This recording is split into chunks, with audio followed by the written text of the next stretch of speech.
আমাদের চ্যানেলের গল্পগুলো শুধুমাত্র বিনোদনের জন্যই তৈরি করা। এই গল্পগুলোর মাধ্যমে কোনো কিছুকে প্রমোট করা বা প্রচার করা হচ্ছে না। হাই বন্ধুরা, কেমন আছো সবাই? আশা করছি সবাই ভালো আছো। তো তোমাদের জন্য নিয়ে আসলাম নতুন একটি সমপ্রেমের গল্প। গল্পটির নাম প্রেমের মাস্টার। গল্পটির লেখক দিগ্বিজয় চৌধুরী। গল্পটি অন্নপুরুষ গল্পের ফেসবুক পেজ থেকে নেওয়া। আচ্ছা, গল্পটি শুরু করার আগেই তোমরা যদি বাংলা স্টোরি চ্যানেলে নতুন হয়ে থাকো তাহলে চ্যানেলটিকে এখনই সাবস্ক্রাইব করে বেল আইকনটি অন করে দাও, যাতে করে আমাদের চ্যানেলে দেওয়া প্রত্যেকটি গল্প তোমরা সাথে সাথে শুনতে পারো। তাহলে শুরু করছি আজকের গল্প। স্কুলের গণ্ডি পার হয়ে সবেমাত্র কলেজে উঠেছি। কলেজের ক্লাস, প্রাইভেট ক্লাস, নোট সহ সারাদিন পড়াশোনার উপর থাকতে থাকতে নিজেকে রোবট মনে হচ্ছে। বাবা মায়ের অনেক স্বপ্ন ইঞ্জিনিয়ার বানাবে, তাই সায়েন্স নিয়েই পড়তে হচ্ছে। তবে আমার কমার্স নিয়ে অনেক পড়ার ইচ্ছে ছিল। সারাদিন অল্প করে পড়তাম আর বন্ধুদের সাথে আড্ডা দিতাম। বাদ দেই এইসব কথা, এসব বলে লাভ নাই। প্রাইভেট শেষ করে বিকেলে 5টার দিকে বাড়ি ফিরব। হঠাৎ মা কল করলো, আনাম বাড়ি আসছিস?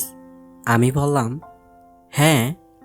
বলল, আসার সময় নূপুরের জন্য খাতা কিনে আনিস, ওর মাস্টার পড়াইতে আসবে, একটু তাড়াতাড়ি আসিস।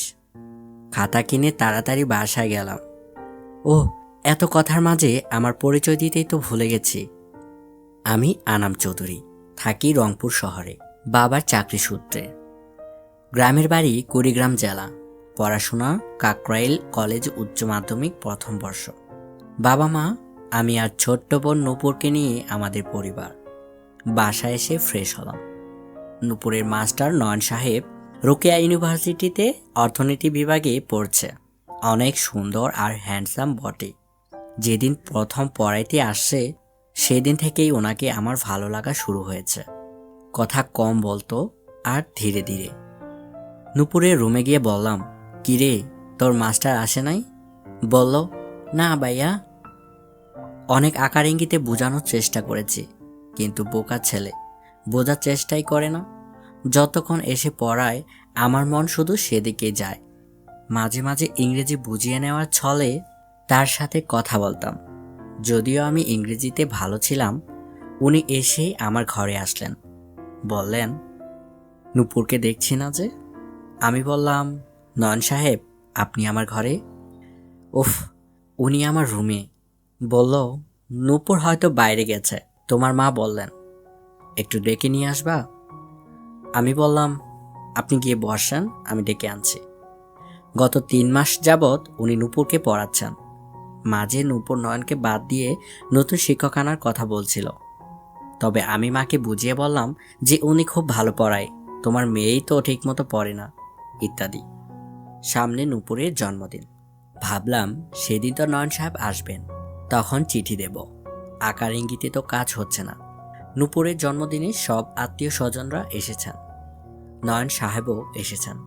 নূপুর কেক কাটার পর সবাইকে খাইয়ে দিল। নয়ন এক কোণায় বসে উপভোগ করছে। আমি কেক নিয়ে তার কাছে গিয়ে বললাম, নেন, হা করেন। বলল, না তুমি হাতে দাও, আমি খেয়ে নিচ্ছি। আমি বললাম, আমার হাতে খেতে সমস্যা আছে? বলল, আরে না, আমি খাইয়ে দিলাম, সাথে গালে কেক লাগিয়েও দিলাম। নান বলল, কি করছো এসব? বললাম, আজকে বার্থডে পার্টি, শোক দিবস না যে চুপ করে বসে থাকবেন, চলেন ডান্স করবেন। নয়ন হেসে বলল, কি বলছো আনাম?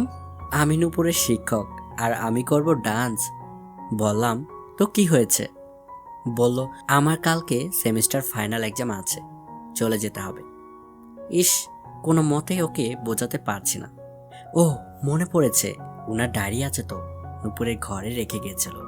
তার মধ্যেই যদি চিঠিটা দিয়ে দিই, উনি পড়বে নিশ্চয়ই। বললাম, দাঁড়ান, আপনার একটা জিনিস আছে। নয়ন কনফিউজড ভাবে বলল, কি? আমি নূপুরের ঘর থেকে ডায়েরিটা এনে বললাম, কালকে ফেলে গেছিলাম। বলল, ও, মনে ছিল না, আমার পছন্দের ডায়েরি এটা। আচ্ছা ভালো থেকো বলে মাকে জানিয়ে সে চলে গেল। 2 দিন পর ক্লাস শেষ করে বন্ধুরা সহ ইউনিভার্সিটিতে বেড়াতে গেলাম বিকালের দিকে। গিয়ে গাছের নিচে বসে আড্ডা দিচ্ছি, এমন সময় নয়নকে দেখলাম একটা মেয়ের সাথে। দূর থেকে বোঝা যাচ্ছে না। আমি বন্ধুদের বললাম, তোরা বস, আমি আসছি। ক্যাফেটেরিয়ার সামনে আসতে দেখলাম নয়ন আর সোমা আপু কথা বলতে বলতে আসছে। সোমা আপু হচ্ছে আমার চাচাতো বোন। আমি কাছে গিয়ে বললাম, আপু তুই? বলল, আমান তুই এখানে কি করছিস? আমি বললাম, ঘুরতে এসেছি। কিন্তু তুই নয়ন ভাইয়ের সাথে ভার্সিটিতে কি করছিস? নয়ন বলল, আমরা বসে কথা বলি। ক্যাফেটেরিয়াতে বসলাম। নয়ন বলল, তোমার আপুর নাকি আমাকে ভালো লাগে। তোমার ছোট বোনের জন্মদিনে পরিচয়। তখন গুরুত্ব দেইনি, তবে যখন তার চিঠি পড়লাম তখন বুঝতে পারলাম, তাই আজকে দেখা করতে আসছে। আমি একটু অবাক হয়ে বললাম, কোন চিঠি? যেটা আপনার ডায়েরিতে ছিল? বলল, হ্যাঁ। এটা কি হলো? আমি দিলাম চিঠি আর ক্রেডিট সোমা আপুর। আপুর দিকে তাকিয়ে বললাম, সত্যি তুই ভাইয়াকে চিঠি দিয়েছিস? সে আমতা আমতা করে বলল, হ্যাঁ, কিন্তু লক্ষ্মী ভাই আমার, বাসার কাউকে বলিস না প্লিজ। আমি বললাম, আমি তো অবশ্যই বলবো, এটা ঠিক হচ্ছে না। সোমা বলল, আচ্ছা আমি নয়নের সাথে রিলেশন করলে তোর কি সমস্যা? আমি বললাম, সমস্যা আছে। উনি আমার বোনের টিচার, পরে সবাই আমাদের নামে দুর্নাম দেবে। নয়ন বলল, আমার সম্পর্কে জড়ানোর তেমন ইচ্ছে নেই। তোমার বোন তো শুধু দেখা করতে এসেছিল। আমি বললাম, দেখেন নয়ন ভাই, এই ঘটনা এখানেই সমাপ্তি করেন। ওপর বিয়ে ঠিক হয়ে আছে। যদিও এটা মিথ্যা কথা, যেন তাদের মাঝে কিছু না হয়। সোমাপু বলল, আমার বিয়ে ঠিক হয়ে আছে মানে? আমার বিয়ে ঠিক হয়ে আছে মানে? আমি বললাম, হ্যাঁ ঠিক হয়ে আছে। চাচা বলেছেন, এখন বাসায় যা, না হলে চাচাকে সব বলে দিব।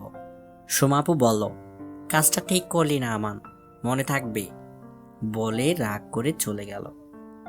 নয়ন বলল, আচ্ছা তাহলে আমিও উঠি। যাক, তাহলে তাদের মাঝে কিছু হলো না। তবে এভাবে আর কতদিন? নয়নকে তো দিন দিন আরো আপন করে পেতে ইচ্ছে হচ্ছে।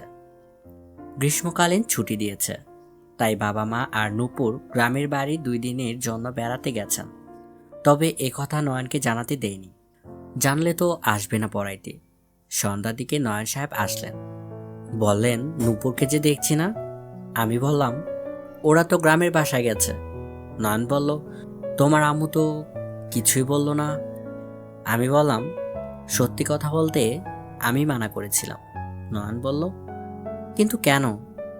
আমি বললাম, বাড়িতে কেউ নেই, আমি কখনো একা থাকি নাই, তাই আপনি যদি থাকতেন তাহলে সাহস পেতাম, সেই জন্যই জানাই নাই।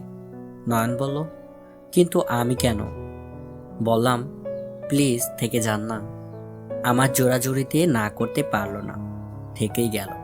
কফি করে আনলাম, দুইজনে অনেক সময় নিয়ে গল্প করলাম। তবে তাকে যদি আরো কাছে আপন করে পেতাম। মানুষ এত মধুর হয় কেমনে। রাত 11টা বেজে গেল। আমি খাবার এনে দিলাম। খেয়ে বলল, তোমাদের গেস্ট রুমে আমি কি শোবো? আমি বললাম, কি বলছেন, গেস্ট রুমে কেন? আপনি আমার কাছে শোবেন। নয়ন বলল, আমি রাতে একা ঘুমাতেই পছন্দ করি, কারণ আমি ঘুমের ঘরে হাত হাত পা ছড়াছড়ি করি, তোমার কষ্ট হবে।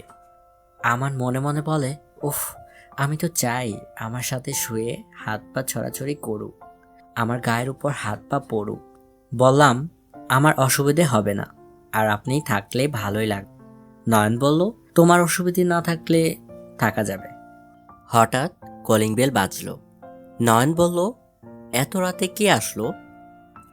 দরজা খুলে বললাম, রাজন ভাই তুমি? রাজন বলল, হ্যাঁ, চাচ্চু কল করেছিল, বলল আমি যেন তোর সাথে থাকি। আমি বিরক্তি সুরে বললাম, লাগবে না, তুমি চলে যাও। রাজন বলল, কি ব্যাপার, দরজা থেকেই আমায় তাড়িয়ে দিচ্ছিস, মতলব কি? ঘরে ঢুকে দেখলো নয়নকে। বলল, এটা নূপুরের টিচার না, এখানে কি করছে? আমি কি বলবো বুঝতে পারছি না। নয়ন বলল, আন্টি আমাকে বলেছিল যেন আমি আনামের কাছে এসে রাতে থাকি, সেজন্য এসেছি। রাজন ভাই আমাকে টেনে নিয়ে বলল, ঘটনা কি সত্যি? আমি বললাম, হ্যাঁ, তুমি যাও এখন। রাজন বলল, না, আমিও থাকবো। অপরিচিত ছেলে, পরে তোর বিপদ আপদ যদি হয়। উফ, মহা ঝামেলা। কি করে বোঝাবো নয়নকে আমার ভালো লাগে? রাজন ভাই পাশের রুমে শুইল। আমি অবশেষে নয়নকে আমার কাছে রাখতে পারলাম, এক বিছানায় পাশাপাশি। কিছুক্ষণ পর নয়ন ঘুমিয়ে গেল। আমি তার শরীরে স্পর্শ করলাম। করার সঙ্গে সঙ্গেই আমার শরীর শিউরে উঠল। এক প্রচণ্ড আকর্ষণ নয়নের দিকে আমাকে টানছে। রাত 1টার দিকে আমি আর নিজেকে সামলাতে পারছি না। তার শরীরের কাছে গেলাম। পুরুষালী গন্ধ আমাকে পাগল করে দিচ্ছে। আমি তার ঘাড়ের উপর হাত দিলাম। কিছুক্ষণ পর নয়ন আমাকে একদম তার কাছে টেনে জড়িয়ে ধরল, যেটা আমি কল্পনাও করতে পারিনি। আমিও তার বুকের ঘন লোমে হারিয়ে গেলাম। কিছুক্ষণ পর আমি তার ঠোঁটে চুমু খেতে যাব, সে তৎক্ষণাৎ জাগ্রত হয়ে বলল, আনাম, কি করছো এসব? আমি বললাম, আমি আর কি করব, আপনি তো আমাকে জড়িয়ে ধরে আছেন। হাত সরিয়ে নিয়ে বলল, সরি, আমি বলেছিলাম আগে। আমি হেসে তার হাত দিয়ে আমাকে জড়িয়ে বললাম, ঠিক আছে। এতদিনে একটা কথা বলতে পারি নাই যে আমি আপনাকে ভীষণ রকমের পছন্দ করি, সেই প্রথম দিন থেকে। নয়ন বলল, কি বলছো এসব? আচ্ছা, আমি সোফায় গিয়ে শুইতেছি। আমি বললাম, প্লিজ, তুমি আমাকে বোঝার চেষ্টা করো, আমি ভালোবাসি তোমাকে। জোরাজোরি শুরু করলাম, কিস করতে ধরলাম। সে রাগ করলো, অন্যদিক হয়ে শুয়ে পড়ল। সকাল 8টার দিকে রাজন ভাই দরজায় নক করছে। আমি ঘুমের মধ্যে। নয়ন জাগ্রত হয়ে দেখলো তার সারা শরীরে পোশাক নেই, আর আমি নয়নের বুকে শুয়ে। এসব কি হচ্ছে বুঝতে দেরি হলো না। ঘুমের ঘোরে হয়তো আমার সাথে তার কিছু একটা হয়েছে। আমাকে আস্তে করে সরিয়ে দিল, যেন আমি জেগে না যাই। সে কাপড় খুঁজে দ্রুত পরে বাইরে বের হলো। ফ্রেশ হয়ে নাস্তা করে চলে গেল। এদিকে আমি 10টার দিকে উঠলাম। উঠে পাশ হতে দেখলাম নয়ন নেই। রাতে রাগ করে ঘুমিয়ে যাবার পর আমি ইচ্ছে করে নয়নের কাপড় খুলে ফেলেছি। কিন্তু সে ভেবেছে হয়তো রাতে কিছু হয়েছে, কিন্তু এমন কিছুই হয়নি। 2 দিন পর বাবা মা আসলো, নূপুরের টিচারও আসলো। তবে তার মাঝে পরিবর্তন লক্ষ্য করলাম। সে আর আমার দিকে তাকাতো না, কথাও বলতো না। একদিন পড়া শেষে নূপুরকে বাইরে পাঠিয়ে দিলাম। বললাম, নয়ন সাহেব বসুন, কথা আছে। নয়ন চুপ করে বসলো। বললাম, কি হয়েছে? আপনি আমাকে এড়িয়ে চলছেন কেন? নয়ন আমার হাত ধরে বলল, প্লিজ, সেদিনের ব্যাপারে তুমি আমাকে মাফ করে দাও। আমি বুঝতে পারি নাই আমার দ্বারা এই জঘন্য কাজটা হবে। আমি হেসে বললাম, মাপ তো আমার চাওয়ার কথা, আর চাচ্ছেন আপনি? এত ভালো কেন আপনি? দোষ তো আমার, আমি বাধ্য করেছি আপনাকে এসব করতে। নয়ন বলল, দেখো, আমি তোমাদের বাসায় পড়াতে আসি, তুমি দয়া করে আমার মান সম্মান নষ্ট করো না। আমি বললাম, আপনাকে এসব নিয়ে চিন্তা করতে হবে না, আপনি শুধু আমার বিষয়ে একটু ভাববেন, অনুরোধ রইল, আর কিচ্ছু না। এভাবে কিছুদিন চলে গেল। নয়নের আমার প্রতি ফিলিংস কাজ করা শুরু করলো। তবে সে আমাকে সবসময় এসব বিষয় এড়িয়ে যাওয়ার কথা বলতো, মোটিভেশনাল কথাবার্তা বলতো। সামনে থাকলে ভাবতাম সত্যি ঠিক বলছে, তবে দূরে গেলে মনে হতো কি বলেছে, আমি তো তাকেই ভালোবাসবো। যাই হোক, হঠাৎ 3-4 দিন নয়ন আসলো না। কল করে মা শুনেছে অসুস্থ নাকি, তাই ভাবলাম কোচিং শেষ করে দেখা করতে যাব। আমাকে কয়েকবার ওনার মেসে নিয়ে গিয়েছিল। আমি সরাসরি মেসে চলে গেলাম। গিয়ে যা দেখলাম, অবাক করা কাণ্ড। নয়ন রুমে অন্য আরেকটি ছেলের সাথে মজা মাস্তি করছে। আমি তাকে এই অবস্থায় দেখে জোরে চিৎকার দিলাম, নয়ন বলে। সেও তো আমাকে দেখে অবাক, বলল, আমান তুমি? আমি বললাম, এসব কি, তুমি এই স্বভাবের ছেলে? বলে চলে আসলাম। নয়ন পেছন থেকে অনেকবার ডাকলো, তবে আমি রাগ করে চলে আসলাম। এসেই দরজা বন্ধ করে কাঁদতে শুরু করলাম। আমার সাথে এসব কেন হয়? ছোটবেলা থেকেই মনে যা চাইতাম কিছুই পাইনি। নয়ন আমার ফোনে বারবার কল করছে, কিন্তু আমি ধরলাম না, ব্লক করে দিলাম। সেদিন আর কিছু করতেও ভালো লাগছিল না। পরের দিন সন্ধ্যার দিকে নয়ন পড়াতে এসে আগে আমার রুমে এসে দরজা বন্ধ করে দিল। আমি তার সাহস দেখে অবাক হলাম। এক গৃহশিক্ষক কিনা এরকম কাণ্ড করছে। বললাম, আপনি আমার ঘরে কি করছেন? সে বলল, তুমি আমাকে প্লিজ বোঝার চেষ্টা করো, তুমি যা দেখেছো ওটা ঠিক না। আমি রাগ করে বললাম, আমি আপনার কোনো কথাই শুনতে চাই না, আপনি বের হয়ে যান। নয়ন বলল, আমি তোমাকে চাই, তোমাকে ভালোবাসি, সত্যি বলছি। আমি তার কথা শুনে কিছুটা অবাক হলাম, আবার ভাবলাম আমাকে সান্ত্বনা দেওয়ার জন্য এসব বলছে। সে আমার হাত ধরে বলল, তোমাকে ছুঁয়ে বলছি, কালকে যা দেখেছো ওটা কিচ্ছু ছিল না। আমি বললাম, দেখলাম যে তুমি খালি গায়ে তোমার পিঠের উপর। ওহ, আমার বলতেও লজ্জা লাগছে। নয়ন আমার সামনেই টি শার্টটা খুলে ফেললো, বলল, দেখো। আমি দেখলাম তার পিঠে ক্ষতর চিহ্ন।